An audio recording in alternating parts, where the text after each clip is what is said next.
श्रीराम समर्थ.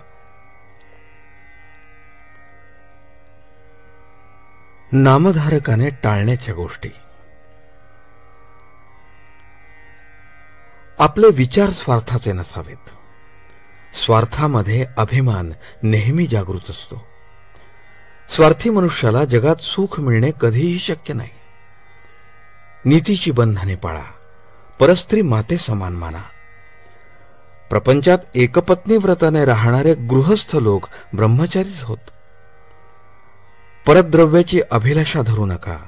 त्याला विष्ठे समान माना. दुसऱ्याच्या पैक्याचा अभिलाष धरण्यात आपला किती घात आहे याची नुसती कल्पनाच केलेली बरी. परस्त्री परद्रव्य यांच्याप्रमाणेच परनिंदा हीही अत्यंत त्याज्य आहे. परनिंदेने नकळत आपण आपलाच घात